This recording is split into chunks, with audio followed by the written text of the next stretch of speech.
A lot of worship leaders have been asking me the question, hey Jake, what version of Ableton Live should I buy? The quick answer to that question is the standard version. Not the light, not the suite, the standard version. In the rest of this video, you're gonna learn why.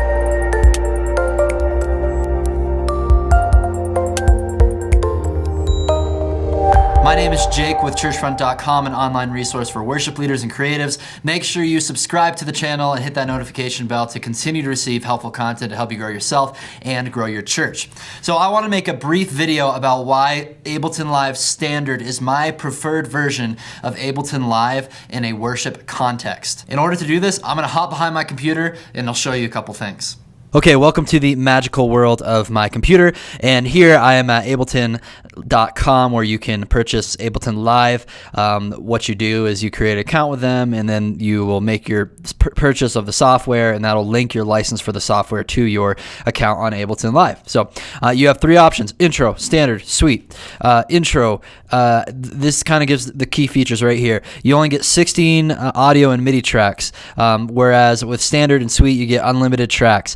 This is the deal breaker for me. If I were to explain in 2 seconds why, it's because of tracks. I need unlimited tracks in Ableton Live, and let me show you why. Here is one of my Ableton set lists. What I do, the way I set it up, I use arrangement view, and again, just a little caveat, I am not an Ableton Live expert. I'm an expert at doing it the way I do it. I feel like there's a billion different ways you can do things. There's a lot of other people who know a lot more about Ableton than I do, but the way I set it up and what works for my worship leading context is I use arrangement view so I can see everything chronologically throughout the set list, and then I like to overlay some tracks to have some nice smooth transitions here. So like for example, let me just zoom into the end of Lion and the Lamb and play this for you.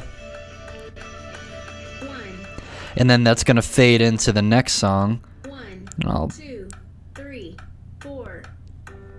It just makes nice seamless transitions. That one didn't really crossfade that much, but I like arrangement view for the transitions, and then it also gives me the ability to automate ProPresenter, so you can see all my ProPresenter slide cues right here.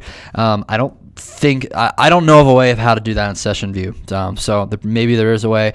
I would ask other folks who know more about this, like Will Dog it, but this is how I set up Ableton Live. I need unlimited tracks because when you're counting all the tracks over here, each song, I have them grouped here, but each song is like 10 tracks. So 6 songs is like 60 tracks. So I need to have unlimited tracks for all the multi-track sessions that I'm importing in here.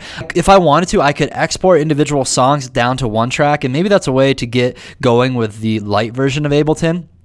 And that'll work just fine with you, so that in the set list you won't have a bunch of tracks like I do, but you'd have 1 track of like Touch the Sky tracks all mixed down to 1, so it's only taking up 1 track rather than 12 tracks. So that's really the main deal breaker for me. Now I just want to talk about why I don't pay the extra for the Suite version.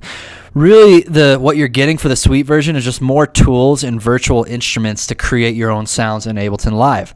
I don't need to do that because most of the sounds that I use, I just purchase from Loop Community or multitracks.com. I don't really have time to produce my own sounds in Ableton Live. But if you're a music producer, I probably would recommend the Suite because you'll probably find some great tools to use there. So those are the 2 reasons why I use the standard version. One, I need the unlimited tracks, which the intro version of Ableton Live doesn't have. And the second reason is I don't need all the additional music plugins and virtual instruments that the Suite version comes with. And you'll notice, actually right now, this is in 2018, so this may change by the time you're watching this video, but Ableton is like running a little deal. They're about to release Live 10, their upgraded version of it, but right now you can buy the standard version at $359, and then you'll have a free upgrade to Live 10 when that comes out in the first quarter of 2018. So that's why I use Ableton Live Standard for a worship context. It may be different in your case, but I hope just seeing my workflow and understanding why I use Standard will help you make a more informed decision as you purchase Ableton Live for yourself. Make sure you subscribe to the Churchfront channel, share it with all your worship leading friends, and hit that like button. And be sure to check out my other tutorial videos on how to use Ableton Live in worship. I teach you how to build individual project files. I teach you how to build whole set lists. I'll teach you how to automate ProPresenter in your lighting system with Ableton. I've included a link to my playlist of tutorial videos for Ableton in the description of this video. So just click on that. That'll bring you to everything you need to know to get up and running with Ableton Live in worship.